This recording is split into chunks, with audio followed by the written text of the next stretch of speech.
Now what you hear is not a test, I'm rapping to the beat.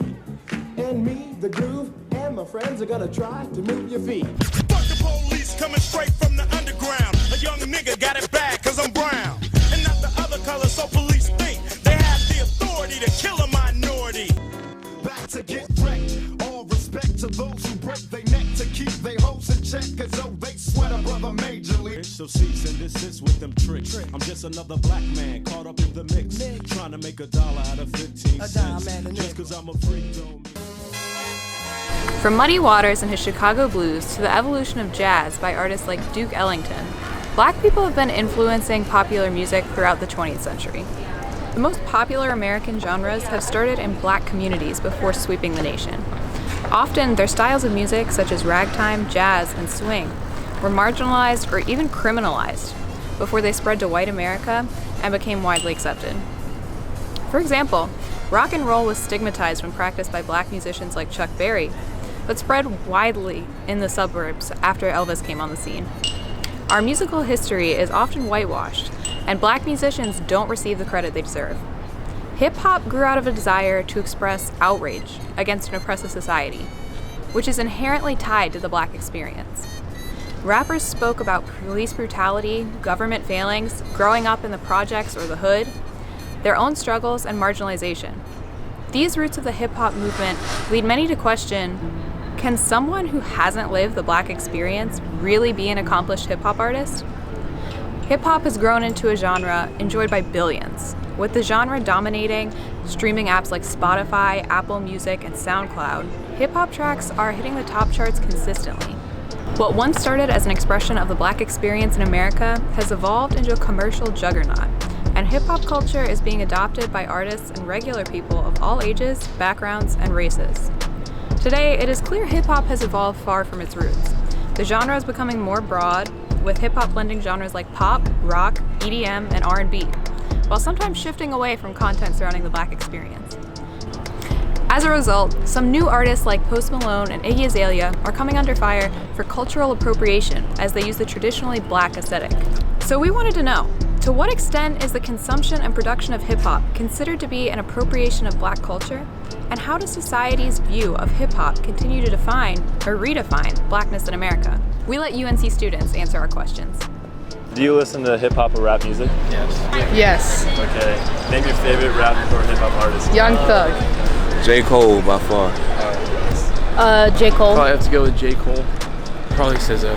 I have to say Chance the Rapper. Why is that? Hi, my name is Kendrick Lamar. Iggy Azalea, yikes. Just Iggy Azalea. That's Iggy. I think that's Iggy Azalea. That's Nicki Minaj, I think. That's Kendrick. Eminem. Kendrick Lamar, yeah. Yeah, Eminem. Kendrick Lamar.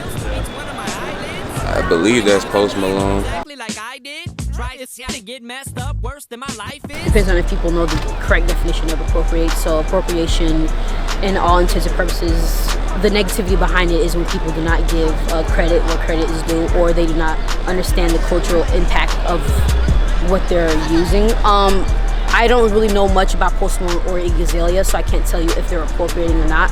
But if they've ever used hip-hop or participated in hip-hop without giving due or credit to where it comes from, then yes, they are appropriating. But once again, music is a hard thing to say, like, oh, people are appropriating or not, because music is music. If they're using it in a negative aspect, that goes against what the original intent of hip-hop or rap was. I don't think Post Malone appropriates black culture. I think as long as you are following societal guidelines, I think you can be a white hip-hop artist. I mean, I wouldn't call Post Malone so much a rapper as the rest of them. He's got a hip-hop vibe, but I don't know. I wouldn't say he's appropriating the culture necessarily, but he definitely draws from it. They sort of embrace a lot of the things that come through the black culture that maybe might be seen in a lot of music. But I wouldn't necessarily say that it's all negative. I wouldn't say appropriating, because their sound is different than the usual hip-hop you would hear from in the past. I think hip-hop is evolving where a lot of different rappers from different cultures can kind of do their own thing. One is intention. So is he participating in hip hop because he truly loves it or because he wants to get fame off of it or get money off of it? And two, like he says, acknowledgement. So if he's just participating in hip hop, wearing braids, dreads, this, that, and the third, and not really paying homage or acknowledging where he got that influence from, then that's where there's a fine line, essentially. So if you have good intentions and you acknowledge where you've drawn your inspiration from, then that's cultural appreciation. If you're just doing it without regards to what it means to that culture and like how important it is to that culture, and you're just doing it because you want to be stylish or you want to make money off of it, or it's just a casual thing for you, then that's cultural appropriation. It's all about what the culture that you're taking it from wants. So if they say, we don't want you to do this, you can't do it. If they say, we want you to respect the intended meaning, like I said before, then you should do it. I don't think it's up to anyone else.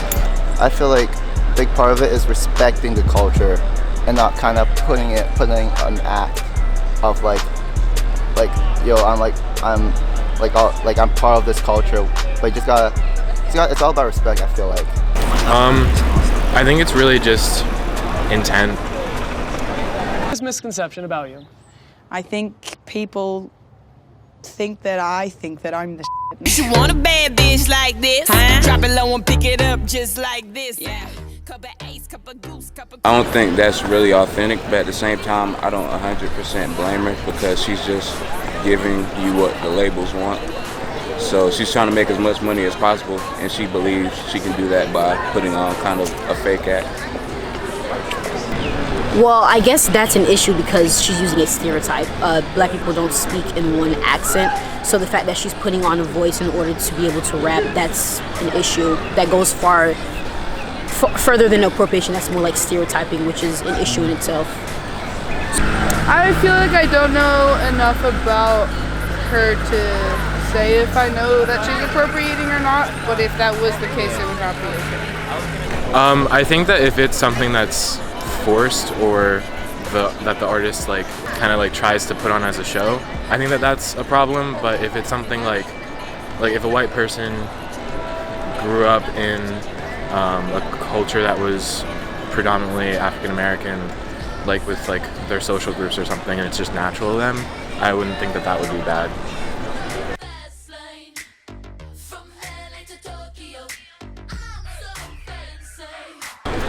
Oh, that's a hard one because, well, I think they're just braids, which for me, once again, because there's a lot of backstory to natural hair and specifically with how black women use natural hair, because that either way, braids in black culture are very important, and as black hairstyles are a lot of times deemed as unprofessional, dirty, this, that, and the third, a lot of negative connotation to it. And then to see Post Malone wearing braids and then he gets lauded as this stylish guy and this, that, and the third, that's where it becomes an issue when people see braids on him and then think that he started the style.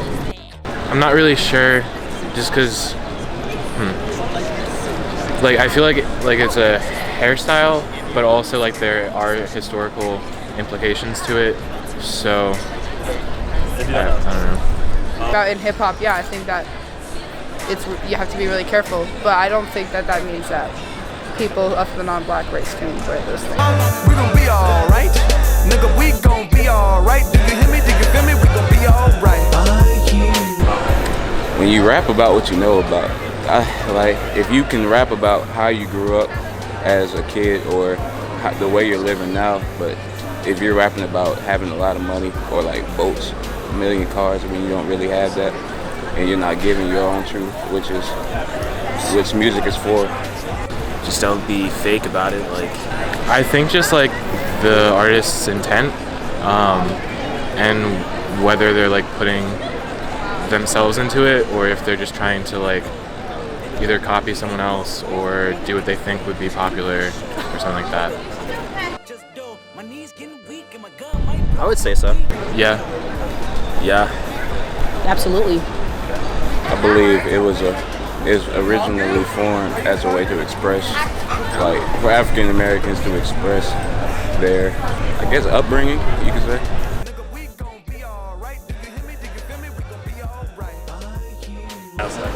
Yes, I do.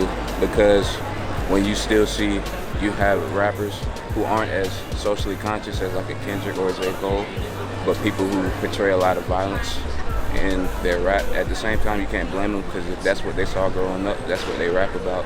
But that is also how black people are perceived. No, I think the general population already has a perspective on the black community, and I don't think hip hop. It may have. It depends on the hip hop. May reinforce some of those stereotypes, but again, those stereotypes existed long before hip hop, and I wouldn't say that hip hop is the reason that there are many negative aspects on black culture. I definitely think it does, and especially like when it comes into like different generations and how they view various groups. I think that a lot of like older generations use hip hop as a way to like look down on some black culture.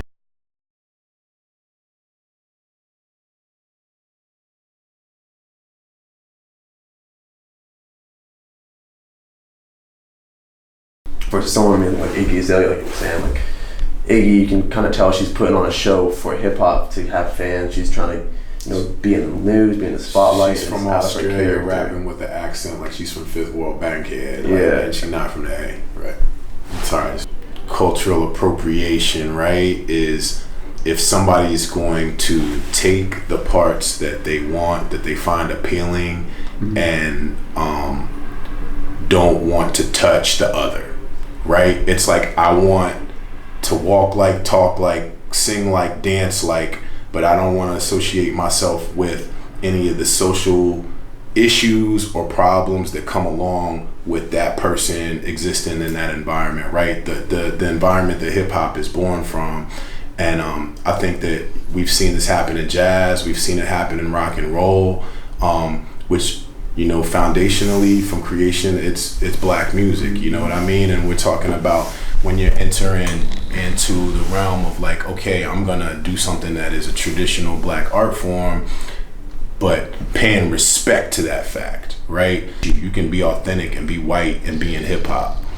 If you're telling the story that's authentic to you, that you're not pretending to be a gangbanger, or that you're not running around using the N-word, or that you're not, portraying a lifestyle that's not yours. Because at the end of the day, I feel like you are perpetrating a gangster lifestyle or any type of lifestyle, no matter what race you are, outside of your own or yourself, because you feel like that furthers your cause as an artist, that makes you more popular, like acting black or talking black or anything like that. I think that's when you get into trouble. That like you're gonna rap and you're gonna do these things, but the issues that are prevalent in the black community, such as like police brutality, if that's not important to you or valid to you, but yet you want to participate in the art form, that's problematic. It's like, I want the white artist that's as close to being black as I can get without actually having to deal with the black artist. You know what I mean? That's where I think appropriation gets problematic with me. That I can replace the real thing with this version of it because it's white. It's not black culture, it's just rapping. Anybody can rap. That's taken away from the history where it came from, where it started, the people that got the art form to where it is when it was being called a fad and wasn't getting played on MTV. Like I said, replacing the face when it's saying like, okay, this white version of this is better, so I don't need the black version anymore. You know what I mean? And it's happened in, like I said, rock and roll and jazz and what have you. So it's like black culture becoming popular culture is like a real thing. You know what I mean? You're gonna continue to see that. Yeah, I think it's also starting to become more of a trend and like easier for people who aren't black but like associate themselves with black culture to like pop off or gain more traction. Whether it's them like being lighter skinned than black people or just being just straight up white, like it's a lot easier and it's just like more attractive to listeners to some reason. And that's something that like should be studied and looked at. Something that like I remember talking about at the Campus Wise is just that like it's on us as listeners and creators to like hold ourselves responsible to understand where the music comes from and like what appropriation really means. And I think what it boils down to is race. I think like obviously like hip hop, a lot of hip hop's roots stem from black culture. So when listeners and artists are creating or listening, they need to understand that and hold the creators like responsible when they use the N-word when they shouldn't be. A big question I have, especially as of recently, is the N-word, because I think that's such like a tangible way to like realize whether or not people are appropriating culture, whether or not people are in the right or wrong. And I've been conflicted a lot of times because a lot of people, not a lot of people, but few people have come to me like that are white and ask me like, what do I think about like white people saying it when they're saying it like as lyrics in the context of the song, and how I feel about like artists saying it in songs, and that specifically meaning that they should be able to say it. I think it's a loaded topic, but I think like more specifically in the context of this conversation, is what I think about a lot is should Hispanics be able to say it? Should other minorities outside of the black community be able to say it? Because like if you listen, Cardi B uses the N-word, 6ix9ine uses the N-word, Lil Pump, all these people, but like there's no conversation around them using it. I don't know how I feel about it. I think like generally I think the N-word should be used less in music, because it just continues that like dissonance and just like divisiveness. But I'd love to hear y'all's thoughts on that, on the N-word being used by like other minorities. I can't remember who it was. I'm gonna hit like 3 different topics. The first one, I can't remember the name of this professor. I don't know if you also saw the video. He was explaining, like went viral last year, was explaining why white people like shouldn't really use the N-word to a student. Yeah, I saw that. And then he was like basically like, your 1 second of awkwardness during the song is not even close to equal to 400 years of oppression. So like you can take that moment to sit there and be awkward and understand that like it's a lot deeper than that, because you're not in that lifestyle every day. So that's just a point that's very interesting to me, that kind of put it in perspective. And then as far as I guess Hispanics and like other minorities saying it, from what I've heard from at least people like in the culture, because there's been interviews about this with other artists. I've seen stuff from like 6ix9ine saying it, Lil Pump saying it. And as far as like they're concerned, a lot of the conversation is basically like, but they're from like that New York, that scene. Yeah, so like they grew up saying that word because they grew up with their friends. They're blooded. Like Kashi's Clinic Blood. Lil Pump grew up in the scene.